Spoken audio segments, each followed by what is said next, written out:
Welcome back to the channel. This is Gillis TV here today, folks. And if you're new to the channel and are into the whole MLB off-season, spring training season, anything to do with MLB, make sure you hit that subscribe button as we are trying to get to 5,000 subs by the end of the year. And for anyone who's been with the channel as of late, thank you guys so much for your support. We really appreciate it. Now let's get into it. Big name signings leaving, DeGrom left the Mets to go join the Rangers. Verlander left the Stros to go sign with the Mets. And Trey Turner left the Dodgers to go to the Phillies. It's been an awkward offseason, to say at least. All of these big names going other places. Well, the Yankees are still in a mix for an outfielder, and no, it is not Aaron Judge. Yet they are still in the mix for that. This is a different name here today, as the Yankees are expected to meet with free agent center fielder Brandon Nimmo this week. Reports John Heyman of the New York Post. Nimmo is attending the winter meetings in San Diego in order to have a very type of face-to-face meeting. Interest in Nimmo isn't necessarily indicative of any pessimism regarding the Yankees' ongoing efforts to re-sign Aaron Judge.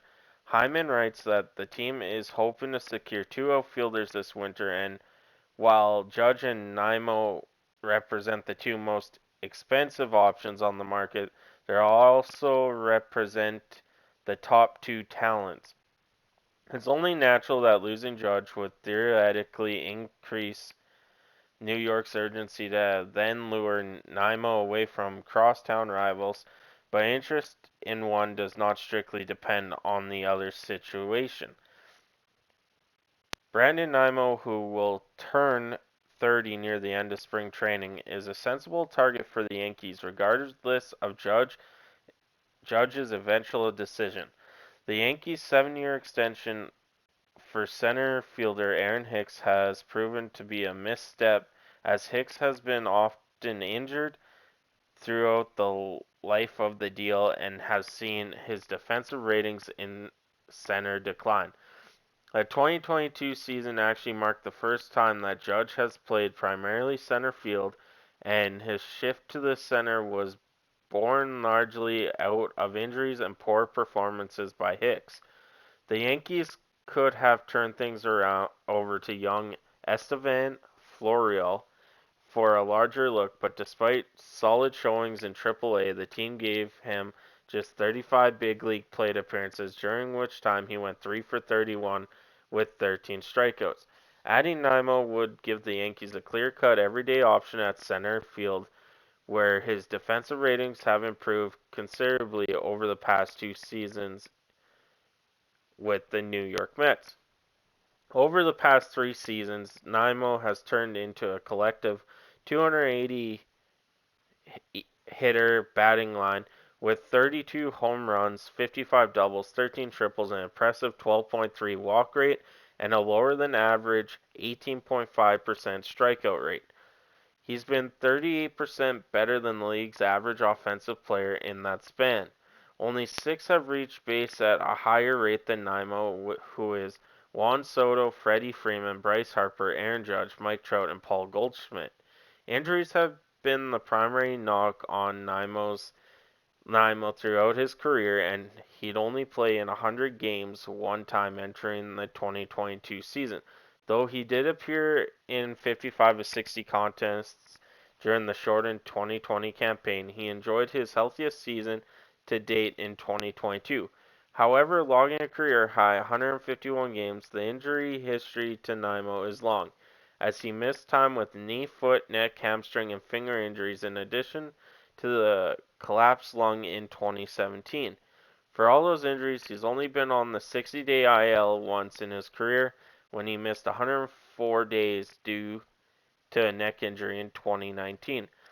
Checkered health history notwithstanding, is an extraordinary thin market for center fielders this winter, with Nimmo standing out as the only true everyday option who's coming off a strong season, assuming one still considers Judge more of a right fielder. Nimmo has been an excellent offensive player and a solid defender, and in recent seasons, more durable on the whole, appearing in just shy of 78% of possible games dating back to 2020. The general expectation is that he'll secure a nine-figure contract, perhaps even that pushes to 6 years in length. Pairing Nimmo and Judge could very well tax 60 million more to the luxury tax obligations onto the Yankees' 2023 ledger, which currently sits at a projected 222.2 million per roster resource. A Judge Nimmo pairing would skyrocket the Yankees from a bit shy of the luxury tax all the way to the third tier of penalizations and place them within arm's reach of the newly implemented fourth tier, which kicks in at 293 million this season. Of course, that number could be whittled down by finding a taker for Hicks or Donaldson on the trade market, although the Yankees would surely have to pay down some of their remaining commitments, or perhaps by shopping any of the team's pricier arbitration eligible players like Gleyber Torres or Isaiah Kiner-Falefa. Nimmo rejected a 19.65 qualifying offer from the Mets and would thus cost the Yankees, who paid the luxury tax in 2022, their second and fifth highest selection in next summer's draft, as well as a $100 million reduction in size of their 2023 bonus pool for international amateur free agents. In addition to the Yankees, he's been linked to the Mariners, Blue Jays, Giants, Rays, and the Mets, of course. So Brandon Nimmo, I'm pretty sure it's Nimmo, would be a great fit to any team that picks him up, especially the New York Yankees. If they could get him and Judge, that outfield would be unstoppable. That outfield would probably be one of the best in baseball. And you look back in the day at the Tampa Bay Rays. We're going to go with Rays organization. They had Crawford, Upton, all those guys in their outfield, and they were dominant. If the Yankees could turn the tide and get Judge, Nimmo, and have the outfield they do, they will be like that Rays team where, yeah, have fun hitting it to the outfield. It's probably going to get catched, and these guys provide. Sorry, Stanton two's out there.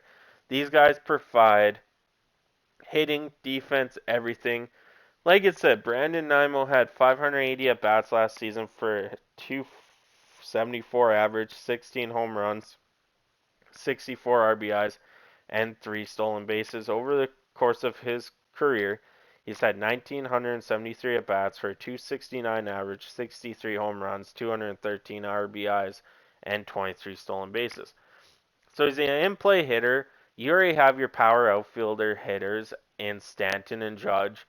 If you could get Judge and Nimmo, you just need a guy to put the ball in play, and that is who Brandon Nimmo is. He likes to put the ball in play, score runs, he could steal bases, and he could do a lot. So let me know in the comments what you guys think of the interest between the Yankees and Nimmo meeting up and seeing where they can go.